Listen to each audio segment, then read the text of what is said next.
শ্বশুরের কাছে মাশাল্লাহ মোটা অঙ্কের ডোনেশন নিতে চান, যৌতুক। বিয়ে আমাদের ওখানে মাশাল্লাহ মানে কেনা বেচা, মেয়ে বিক্রি করতেছে আর ছেলে কিনতেছে। এবার 8 বছর পূর্ণ করা হলো, তিনি আরও 2 বছর 10 বছর পূর্ণ করলেন। এই 10 বছরে মুসা আলাইহিস সালাম নবী পরিবেশ পেলেন, অভিভাবক পেলেন, স্ত্রী পেলেন, প্রেমময়ী সন্তান ইত্যাদি সব কিছু। এবার আল্লাহ রাব্বুল আলামিন তাকে মিশরের দিকে যাওয়ার যে সময়টা এখন হয়ে গেছে, 10 বছর হয়ে গেছে, মিশরের দিকে যেতে হবে।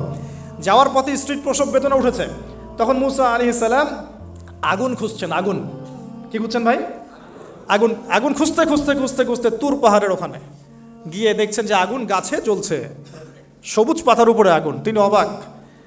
এই সময় আওয়াজ আসলো, বিসমিল্লাহির রহমানির রহিম, ইন্নী আনা রব্বুক ফাখলা'না আলাইক ইন্নাকা বিল ওয়াদিল মুকদ্দাসি তুয়া। মুসা, ইন্নানি আনা আল্লাহ লা ইলাহা ইল্লা আনা ফা'বুদনি ওয়া আকিমিস সালাতা লিযিকরি। মানে এখানে অনেকগুলো কথা আছে, সূরা তাহার মধ্যে আছে। আওয়াজ চতুর্দিক থেকে ভেসে আসলো। মহান আল্লাহ রব্বুল আলামিন তার শান অনুযায়ী, তার ইজ্জত অনুযায়ী তিনি যেভাবে কথা বলেন সেভাবে মুসা আলাইহিস সালামের সাথে কথা বললেন। আল্লাহু আকবার। বললেন, ইয়া মুসা, হে মুসা, ইন্নানি আনা আল্লাহ, নিশ্চয় আমি আল্লাহ, লা ইলাহা ইল্লা আনা, আমি ছাড়া কোনো ইলাহ নাই, ফা'বুদনি, তুমি আমার ইবাদত করো, ওয়া আকিমিস সালাতা লিযিকরি, আমার ইবাদতের জন্য সালাত কায়েম করো, আমার জিকিরের জন্য সালাত কায়েম করো, আমার স্মরণের জন্য সালাত কায়েম করো।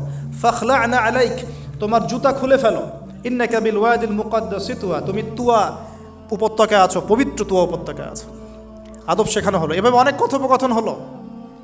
নবী মুসা আলাইহিস সালাম ভয় পেয়ে গেলেন এবং আল্লাহ পাক আরও কথা বললেন, ওয়ামা তিলকা বিয়ামিনিকা ইয়া মুসা, তোমার ডান হাত এটা কি? মুসা আলাইহিস সালাম বলছেন, ক্বালা হিয়া আসায়া আতাওয়াক্কাউ আলাইহা ওয়া আহুশু বিহা আলা গনামি ওয়া লিয়া ফিহা মাআরিব উখরা। এটা তো আমার লাঠি, এটা দিয়ে আমি ডালপালা পারি, আমার ওই যে গবাদি পশু চড়াই। আল্লাহ পাক বলছেন যে এটা ছুঁড়ে মারো, আলকিহা ইয়া মুসা, এটা ছুঁড়ে মারো। ফালকাহা, তিনি ছুঁড়ে মারলেন, ফাইদা হিয়া হাইয়াতুন তাসা, এবং এটা ছোটাছুটি শুরু করলো, বড় একটা সাপ হয়ে গেল। সুবহানাল্লাহ। এগুলো কোনো গাল গল্প নয়, এগুলো আল্লাহ রাব্বুল আলামিনের মুআজিজাতুল কুবরা, এটা বড় মুআজিজা। তিনি পিছনের দিকে দৌড়ানো শুরু করলেন সাপ দেখে, খাইফা ইয়াতারাক্কাব, মানে ভয়ে দৌড়ানো শুরু করলেন। আল্লাহ পাক বলছেন, লা ইয়াখাফু লাদাইনাল মুরসালিন, আমার কাছে রসুলগণ ভয় পায় না, তুমি ভয় পেও না, তুমি ওটাকে ধরো পিছন থেকে, সেটা আবার লাঠি হয়ে যাবে। পিছন থেকে হাত দেওয়া হলো, লাঠি হয়ে গেল। সুবহানাল্লাহ। এবার বলছে যে তুমি তোমার বগলের নিচে হাত ঢুকাও। মুসা আলাইহিস সালাম বগলে হাত ঢুকালেন, বের করলেন, হাত থেকে টর্চ লাইটের মতো আলো বের হওয়া শুরু।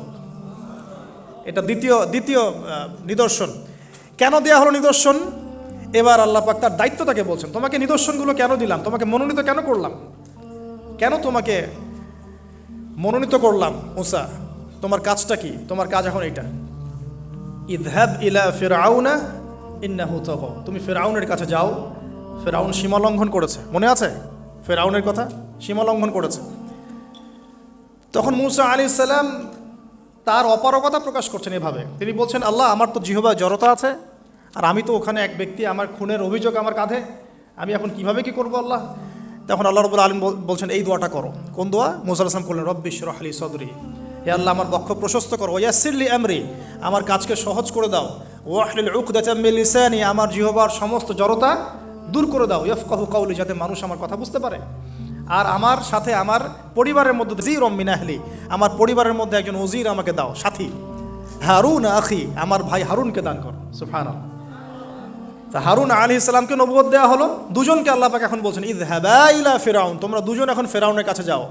ফাইন্নাহু তাগা ফাকুলা লাহু কাওলান লাইয়িনা, তবে তাকে গিয়ে কর্কশ ভাষায় কথা বলবে না, নরম স্বরে কথা বল। দায়ীদের এখানে সুন্নাহ, দায়ীদের জন্য শিক্ষা আছে, দায়ী আলেম যারা মুবাল্লিগ তাদের শিক্ষা আছে। ফিরআউনের সামনে গিয়ে দাওয়াত দিলেও কীভাবে দিতে হবে? ফাকুলা লাহু কাওলান লাইয়িনা, নম্রভাবে কথা বলো। লাআল্লাহু, কেন নম্রতার সাথে? লাআল্লাহু ইয়াতাযাক্কারু আও ইয়াখশা, হয়তোবা নম্রতা প্রদর্শন করলে সে উপদেশ গ্রহণ করতে পারে, অথবা সে আল্লাহকে ভয় করতেও পারে। আল্লাহ পাক তো আগে থেকে জানেন সে ঈমান আনবে না, তারপরেও আমাদের আদব শিখাচ্ছেন আল্লাহ পাক এখানে। তারা দুজন চলে গেলেন, দাওয়াত দিলেন। ফিরআউন মশকরা করছে, ওয়ামা রব্বুকুম ইয়া মুসা, তোমাদের দুজনের রব আবার কে? হ্যাঁ, মুসা আলাইহিস সালাম বুঝাচ্ছেন, রব্বি আল্লাযী, আমার রব সেই রব যিনি জীবিতকে মৃত করেন, মৃতকে জীবিত করেন। ইত্যাদি, মানে যার হুকুম ছাড়া একটা গাছের পাতাও নড়ে না, যিনি মাটি থেকে সব উৎপন্ন করেন, বৃষ্টি বর্ষণ করেন, সব বুঝালেন। ফেরাউনের বক্তব্য তখন এটাই ছিল, তোমাদের কাছে কি কোনো নিদর্শন আছে, কোনো আয়াত নিদর্শন আছে? হ্যাঁ, নিদর্শন আছে। কি? লাঠি ছুঁড়ে মারলেন, সাপ হয়ে গেল। এখন ফেরাউন বলছে এটা তো জাদু, এটা কি? আমার জাদুকররাও এটা পারে, জাদুকরটাকে ডেকে না হলো, জাদুকররাও লাঠি ছুঁড়ে মারলো, সাপ হয়ে যাচ্ছে। কিন্তু এই বড় সাপ ওদের সব সাপকে খেয়ে ফেললো। তখন ফেরাউন কিন্তু ভয় পেয়ে গিয়েছিল। এরপরেও এই হাত বের করে আলোর এই নিদর্শন দেখানো হলো, তাওহীদের দাওয়াত দেওয়া হলো, ফেরাউনকে ভয় করতে বলা হলো, ফেরাউনকে সতর্ক করা হলো যে আমার রব, আপনার রব, সবার রব হচ্ছেন আল্লাহ। সব কিছু বোঝানো হলো, কিন্তু ফেরাউন এই কোনো কথাই গ্রহণ করলো না।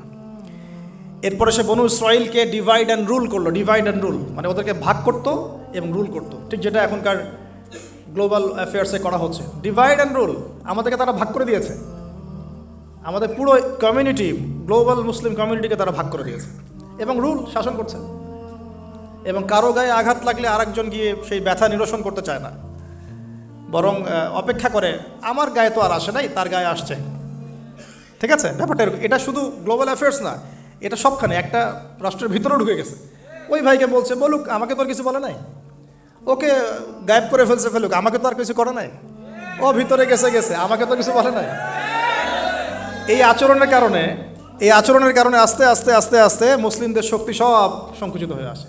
এটা নতুন কোনো বিষয় না, ফেরাউনের সুন্নত এটা, ডিভাইড অ্যান্ড রুল, যেটা ব্রিটিশরা করে গেছে সারা ওয়ার্ল্ডে। সুবহানাল্লাহ, দেখুন সব কিছু ওরা কোরআন থেকেই নিচ্ছে মনে হচ্ছে আমার কাছে। তো এখন একটা দুইটা না, নয়টা পরীক্ষা ফেরাউনকে করা হলো। মুসা আলাইহিস সালাম যখন বলেন, দোয়া করেন, তখন গজব উঠে যায়। ফেরাউন তখন এসে বলে যে ঠিক আছে, তুমি দোয়া করো, তাহলে আমরা বনু ইসরাইলকে ছেড়ে দিব। যখনই মুসা আলাইহিস সালাম দোয়া করে, গজব উঠে যায়, সে আর বনু ইসরাইলকে ছাড়ে না। এখন এভাবে 9টার বর্ণনা আসছে।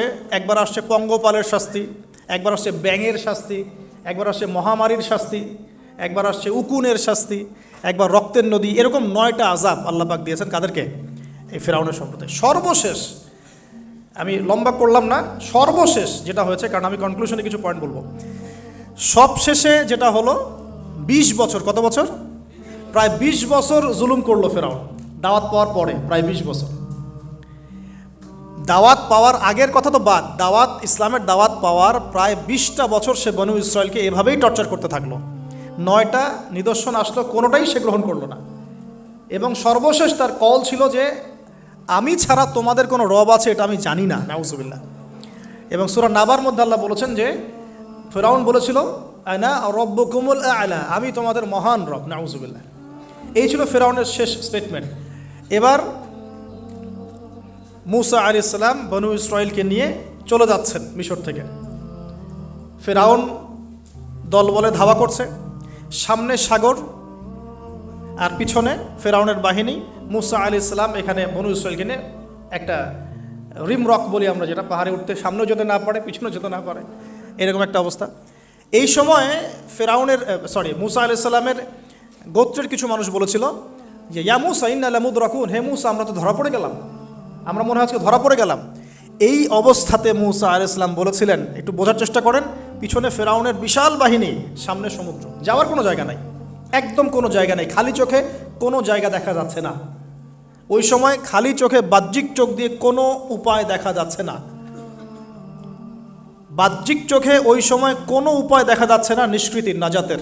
ঠিক এখন সারা ওয়ার্ল্ডে বাহ্যিক চোখে মুসলিমদের নাজাতের কোনো পথ দেখা যাচ্ছে না।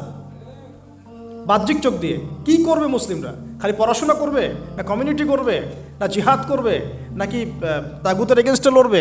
কি করবে মুসলিমরা? নাকি সারাদিন বসে বসে মসজিদে তাসবিহ টিপবে, নামাজি পড়বে? কি করবে মুসলিমরা? বাহ্যিক চোখ দিয়ে এখানেও কোনো ফয়সালা দেখা যাচ্ছে না। তখন আল্লাহ রাব্বুল আলামিন মুসা আলাইহিস সালামকে একটা পরীক্ষাও নিলেন। একজন বলছে ইন্না লামুদরাকুন, আমরা ধরা পড়ে গিয়েছে। মুসা আলাইহিস সালাম তখন বলছেন দৃঢ় চিত্তে, কাল্লা কাল্লা, কখনো না, ইন্না রব্বি মাইয়া সাইয়াহদিন, নিশ্চয়ই আমার রব আমার সাথে আছেন, তিনি আমাকে পথ দেখাবেন। সুবহানাল্লাহ। তাহলে আজকেও মুসলিমদের সারা ওয়ার্ল্ড ওয়াইড এই চেতনাই থাকা উচিত যে কাল্লা, কখনো না, আল্লাহ ইন্না রব্বুনা মা'ানা, নিশ্চয়ই আমাদের রব আমাদের সাথে আছেন, তিনি আমাদেরকে পথ